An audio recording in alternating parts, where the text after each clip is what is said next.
Today, we're diving into one of the longest, most confusing battles in the world of nutrition: cholesterol.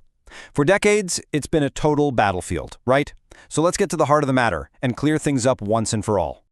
I bet a lot of you remember this one. It was a golden rule of heart health, pretty much gospel. The logic seems super simple. Eggs have cholesterol. Cholesterol is bad, so don't eat too many eggs. It was clear, it was concise, and it stuck. And this is where our whole story gets really interesting. Because what if that core idea was just wrong? What if we spend all that time fighting the wrong battle, pointing the finger at a food that was never the true villain? This is the question that completely flipped the script. So, let's get into this plot twist. We're about to leave that old-school thinking behind and explore how our bodies actually handle cholesterol. Because it's not a simple case of you eat it, you get it. It's way more complex and, honestly, way more fascinating. Okay, here it is, the big reveal. Your liver is basically a smart cholesterol factory. When you eat more cholesterol, your liver just makes less to keep things balanced. And when you eat less, it makes more. It's this amazing self-regulating system. So, that cholesterol in your omelet, it's not the main driver of what's happening in your blood. And this is the million-dollar question, right? If we've been blaming dietary cholesterol, but it's not the main culprit, then what is? To figure that out, we have to shrink way, way down and take a journey inside our own bloodstream to see the real conflict that's taking place. I want you to think of your circulatory system like a massive, super busy highway. The cars on this highway are lipoproteins. They're the vehicles that carry fats and cholesterol around. And in this internal war, there are three key players you absolutely need to meet. First up, we've got VLDL. Think of these as the big cargo trucks leaving the factory, your liver. Their main job is to deliver a type of fat, triglycerides, out to your cells for energy. They're just the initial transport vehicle, kind of setting the stage for the real drama. Now, after a VLDL truck drops off its cargo of fat, it actually morphs into our next player, LDL. Now, LDL has a super important job. It delivers essential cholesterol to your cells. You need it. But, and this is a huge but, when you have way too many of these LDL delivery trucks on the road, they start to cause problems. They can crash, spill their cargo, and cause massive traffic jams in your arteries. And that's why it gets the infamous nickname bad cholesterol.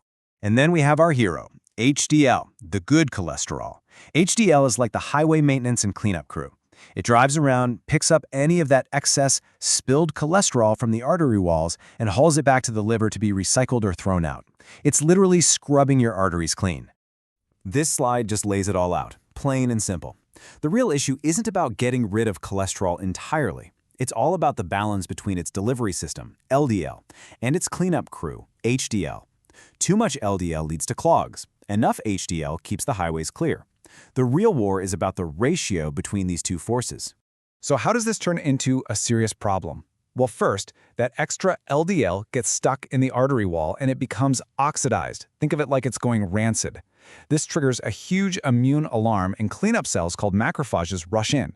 But they eat so much of this bad LDL that they get bloated and turn into these things called foam cells. These foam cells all clump together, creating plaque, and then a hard cap forms over it, dangerously narrowing the artery. It's kind of crazy. It's your body's own defense system accidentally causing the harm. All right, so if the real battle is between LDL and HDL, what in our diet actually influences the fight? Let's identify the real dietary factors that can tip the scales in your favor, the real culprits and the real heroes on your plate. And this chart says it all, doesn't it? Just look at the tiny, tiny impact of dietary cholesterol compared to the huge impact of the types of fat we eat. Saturated fats, the kind you find in lots of processed foods and baked goods, tend to raise that problem-causing LDL.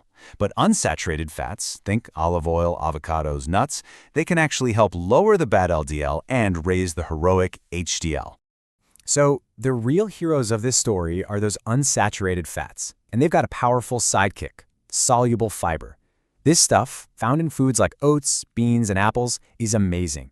It basically acts like a sponge, binding to cholesterol in your gut and escorting it right out of your body before it ever even gets into your bloodstream. So what does all this mean for you? It means we can finally stop obsessing over single foods and start focusing on the bigger picture, our overall dietary strategy for winning this internal war. And here is the ultimate takeaway. The fear of the egg was a distraction.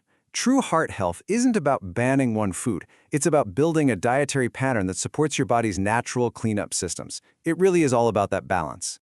So here's the simple game plan. Focus on unsaturated fats to improve your LDL to HDL ratio, and then load up on fiber to actively remove cholesterol from your system. See? This isn't about restriction. It's about strategically adding the good stuff in. If you take just one thing away from all this, please let it be this. Forget counting every milligram of cholesterol. Instead, ask yourself a much better question. Is my diet rich in the good fats and fiber my body needs to win this war?